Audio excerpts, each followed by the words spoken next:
तो लोकसभा के चुनावों का पहला चरण का जो मतदान है वो बहुत करीब है और ऐसे में जो बीजेपी के उम्मीदवार हैं, जो कांग्रेस के उम्मीदवार हैं, वो चुनावी मैदान में हर दांव पेच आजमाते नजर आ रहे हैं। बात हम उत्तराखंड की करते हैं। उत्तराखंड के गढ़वाल से बीजेपी के प्रत्याशी अनिल बलूनी घर घर जाकर वोट की अपील कर रहे हैं। तो जोरदार स्वागत कैसे कार्यकर्ता उनका कर रहे हैं, देखिए एक स्पेशल रिपोर्ट।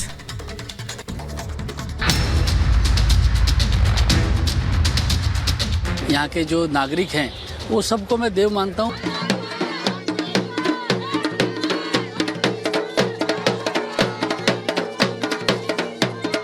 लोग देखते ही जैसे बीजेपी का झंडा देखते हैं, कमल का निशान देखते हैं, वैसे कहते हैं अब की बार 400 पार। मेरी माता बहनों याद रखना, अनिल बलूनी जी का मुंड माता जी रखना। राजनीति में केवल राजनीति करने के लिए नहीं, हम लोग कुछ लोगों के अगर उनके जीवन को सरल बना सकेंगे तो ये देव हमारे लिए आराधना है, यही पूजा है। 10 साल में बहुत ज्यादा विकास हुआ है। उत्तराखंड की वादियों में चुनावी प्रचार का शोर गूंजने लगा है।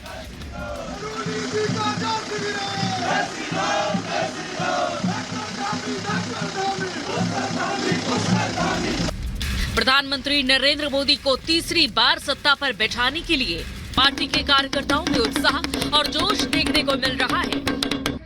बीजेपी ने मंत्रियों से लेकर मुख्यमंत्री तक को मैदान में उतार दिया है। वहीं उम्मीदवार भी जमीनी स्तर पर चुनाव प्रचार में लगे हुए हैं। देवभूमि में आप हैं, देवों का आशीर्वाद इस बार आपको मिल रहा है। देखिए मैं देवभूमि में हूँ और यहाँ का बेटा हूँ, यहाँ का साथी हूँ सबका। और हम लोगों के साथ तो मेरे जो देव हैं वो यहाँ के सारे लोग हैं, यहाँ के जो नागरिक हैं वो सबको मैं देव मानता हूँ। और हमने ये पढ़ लिया है कि इस देवभूमि के जो हमारे लोग हैं, जो गढ़वाल के लोग हैं, इन लोगों के कल्याण के लिए काम करना है। अच्छा, एक बात बताइए बलूनी जी, दिन की शुरुआत आप कैसे करते हैं? देखिए, वास्तविकता मैं आपको सच बताऊं, इसमें मैं अपनी कोई प्रशंसा तो मेरे को करने की आवश्यकता नहीं है। हमारा पार्टी एक बहुत ही स्ट्रक्चर्ड पार्टी है। पार्टी के अंदर पूरा सिस्टम बना हुआ है। पार्टी के अंदर सारी सिस्टम है कि कहाँ जाना है, क्या नहीं करना। मैं तो सच बताऊं, मैं तो कपड़े पहन के तैयार होता हूँ, कार्यकर्ता मुझे ले जाते हैं और जनता तक लेके जाते हैं। मैं सबसे अपनी बात कहता हूँ। सारा श्रेय अपने कार्यकर्ताओं को दे रहे हैं, इसमें भी आपकी सादगी है अनिल जी। लेकिन मैं एक चीज और पूछूंगी, सेना यहाँ पहाड़ों में हम देखते हैं हर परिवार से तकरीबन एक बेटा सेना में होता है और ये वो जगह है जो आपका लोकसभा क्षेत्र है जहाँ से सीडीएस बिपिन रावत आते हैं। अब जो पहले सीडीएस रहे, उनको लेकर बहुत सारी टिप्पणियां की गई कांग्रेस द्वारा। ये बड़ा गंभीर मुद्दा है और मैं इसलिए पूछ रही हूं क्योंकि एक बड़ा भावनात्मक जुड़ाव यहाँ के लोगों का सीडीएस बिपिन रावत से रहा। देखिए, मैं परसों उनके गांव गया था, यमकेश्वर विधानसभा में, और मैं उनके गांव गया। एक छोटा सा गांव, एक छोटा सा घर, वहां से देश का पहला सीडीएस बनना, ये बहुत बड़ी बात थी। उत्तराखंड के गढ़वाल से चुनाव लड़ रहे अनिल बलूनी ने अपने क्षेत्र में जनसंपर्क किया और वहां की जनता से वोट देने की अपील की। अनिल बलूनी जिस गली मोहल्ले में पहुंचे, वहां उनके समर्थकों और कार्यकर्ताओं ने जोरदार उनका स्वागत किया।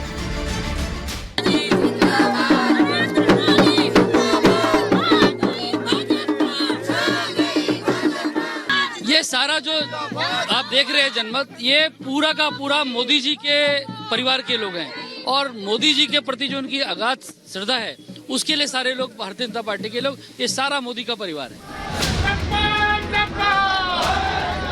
2019 और 2014 के लोकसभा चुनाव में उत्तराखंड की सभी 5 सीटों पर बीजेपी ने जीत दर्ज की थी। इसीलिए 2024 का लोकसभा चुनाव बीजेपी के लिए अहम है और चुनौतियों से भरा भी। क्या बीजेपी उत्तराखंड में हैट्रिक लगाकर 5 सीटों पर फिर से जीत दर्ज करेगी? इस पर जनता के मन में क्या है? आपकी बात नरेंद्र मोदी जिंदाबाद, नरेंद्र मोदी जिंदाबाद, अनिल बलूनी जिंदाबाद, अनिल बलूनी जिंदाबाद। यहाँ गढ़वाल लोकसभा क्षेत्र में लोगों से जानना जरूरी है कि इस वक्त क्या चल रहा है, गारंटी किसकी चल रही है? मोदी की गारंटी पहाड़ों में भी है क्या? स्वाभाविक रूप से मोदी जी की गारंटी ने इस देश के एक एक व्यक्ति को स्पर्श किया हो। जो पिछले 10 सालों का रिपोर्ट कार्ड लेकर हम पूरे देश में जनता के बीच में गए हैं, उसी तरह उत्तराखंड में उत्साह है। तीसरी बार प्रधानमंत्री बनने के लिए चुनाव है, आपको लगता है रहा आसान है? हाँ, आसान है। आराम से जीत जाएंगे, 400 से ज़्यादा मतों से जीतेंगे। 400 के से ज्यादा 400 से ज़्यादा सीटों से जीतेंगे सांसद सीट। प्रधानमंत्री नरेंद्र मोदी का जो नेतृत्व है उसे कैसे देख रहे हैं पहाड़ के लोग? पहाड़वासी क्या, पूरा विश्ववासी, मतलब पूरे भारतवासी उल्लास है लोगों में, जो उनका इन 10 सालों में जो उन्होंने विकास किया। एक्चुअली जो 50 साल जो सरकार चलाई कांग्रेस ने, उनकी अगर उनको देखा जाए तो 10 साल में बहुत ज्यादा विकास हुआ है। नरेंद्र मोदी के खिलाफ एक इंडिया गठबंधन खड़ा हुआ है, आपको लग रहा है वो टक्कर दे रहे हैं? वो कहाँ टक्कर दे रहे हैं? आप देखिए, इंडिया गठबंधन बना था, पश्चिम बंगाल में कहाँ है, दिल्ली में कहाँ है, आप तमिलनाडु के अंदर जाएंगे वहाँ कहाँ है। केंद्र में नरेंद्र मोदी के प्रधानमंत्री बनने के बाद बीजेपी में अनिल बलूनी का कद काफी ऊंचा हुआ है। वो उत्तराखंड से राज्यसभा सदस्य भी रहे हैं। वो पहली बार लोकसभा चुनाव में उतर रहे हैं। किन मुद्दों को लेकर वो जनता के बीच जा रहे हैं, आइए उन्हीं से जानते हैं। ये एक ऐसा राज्य है जिसने यूसीसी इंप्लीमेंट कर दिया है। यूसीसी की गूंज आपको लगता है चुनाव बाद भी रहेगी और उत्तराखंड से ही शुरुआत हुई? देखिए, हमारा वर्षों से हमारे वादे रहे। हम जब छोटे थे तब हम नारे लगाते थे, सौगंध राम की खाते हैं मंदिर वहीं बनाएंगे, तो हमारे रोंगटे खड़े हो जाते थे। सौगंध राम की खाते हैं मंदिर वहीं बनाएंगे, और हमारे को लगता था कब बनेगा मंदिर। वो मंदिर मोदी जी ने बना दिया।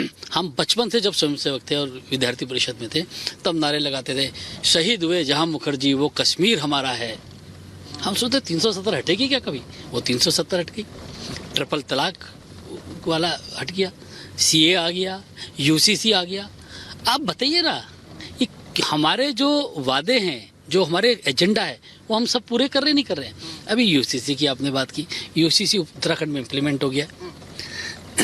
अब उसकी समीक्षा हो रही है, सामाजिक समीक्षा भी हो रही है, वैधानिक समीक्षा भी हो रही है, सारी समीक्षा होगी। उसके बाद जो निकलेगा वो पूरे आगे भी जाएगा। गढ़वाल से लोकसभा उम्मीदवार अनिल बलूनी ने यूपी के सीएम योगी आदित्यनाथ की मां से भी मुलाकात की। यही नहीं, चुनाव प्रचार के दौरान अनिल बलूनी पूर्व सीडीएस विपिन रावत के घर भी पहुंचे और इसके बाद मौजूदा सीडीएस अनिल चौहान के घर पहुंचकर लोगों से मुलाकात की। सीडीएस जनरल बिपिन रावत के गांव जाकर श्रद्धांजलि देने के बाद अनिल बलूनी जी इस वक्त सीडीएस चौहान के घर पर मौजूद हैं, उनके गांव में मौजूद हैं, और यहाँ पर उनके गांव की कितनी महिलाएं बैठी हुई हैं उसका एक अंदाजा आप लगाइए। आप मुस्कुरा रही हैं बलूनी जी को देखकर इस बार। हाँ, हमको बहुत खुशी हो रही है कि हमारे गांव में आ रखे हैं। और देखेंगे आगे, कोशिश करेंगे हम लोग कि जीते, भगवान ये दुआ करें कि जीत जाए। देखिए, ये खुशी इनके चेहरे पर नजर आ रही है, सबसे बड़ी बात है। मुझे लगता है बलूनी जी ये सबसे बड़ा आशीर्वाद भी है एक तरह से, जो खुशी उनके चेहरे पर नजर आ रही है। नहीं, देखिए, इस जो गांव है ना, ये हमारे लिए तीर्थ की तरह है। हमारे देश के सीडीएस, जो हमारा देश का सेनापति है, वो इस गांव से, इस मिट्टी से है, तो इस मिट्टी को हमको माथे पे लगाना चाहिए। ये सब वीरों का गांव है और ये सब लोग जानते हैं कि वीरता का मतलब क्या होता है। ये सब लोग जानते हैं कि देश में जब सैनिक लड़ता है उसकी क्या भावना होती है, और इस गांव के लोग निश्चित तौर पे देश के हर विषय से जुड़े, इनको जानते हैं कि किसको सरकार बनानी, किसको प्रधानमंत्री बनाना है। माता बहनों अबारी याद रखना, अनिल में खबर मुंडे माता जी रखना। अनिल बलूनी जीत सुनिश्चित करने के लिए गढ़वाल में जोर शोर से लग गए हैं। मोदी की गारंटी को लेकर जनता तक पहुंच रहे हैं, जिससे आगामी लोकसभा में पीएम मोदी के 400 पार के लक्ष्य को पूरा किया जा सके। Bureau report, Republic Bharat.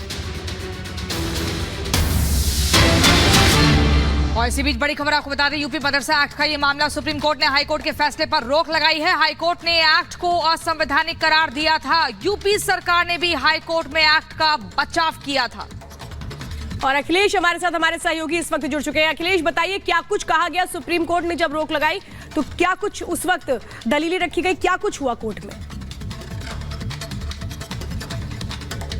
देखिए, मोटी बात ये थी कि सवाल ये रखा गया कि 17 लाख बच्चे इस मदरसों में पढ़ते हैं, 25,000 के करीब मदरसे हैं, और जिस तरह से जिस आरोप पे ये रोक लगाई गई थी कि इससे जो है वो धार्मिक शिक्षा का प्रभाव बढ़ता है, जो कि सरकारी खर्चे पर चढ़ने वाले मदरसे में नहीं दिया जा सकता। सवाल ये उठा कि सुप्रीम कोर्ट ने पूरी सुनवाई के बाद माना कि जो हाई कोर्ट ने जो व्याख्या की है वो सही नहीं है, क्योंकि 2004 का एक्ट चल रहा है, और 2004 के एक्ट को जब हाई कोर्ट में इसको चुनौती दी गई थी तो यूपी सरकार ने भी मदरसा बोर्ड के साथ खड़ा था और ये मानता था कि उस समय हाई कोर्ट में माना था कि ये यहाँ पे इस तरह की धार्मिक शिक्षा नहीं है। लेकिन जब हाई कोर्ट ने इस पूरे एक्ट को रद्द कर दिया, उसके बाद यूपी सरकार ने चैलेंज नहीं किया, और यहाँ तक कि सुप्रीम हाई कोर्ट में फैसला आने के बाद सुप्रीम कोर्ट में सुनवाई से पहले यूपी सरकार ने उसे नोटिफाई भी कर दिया।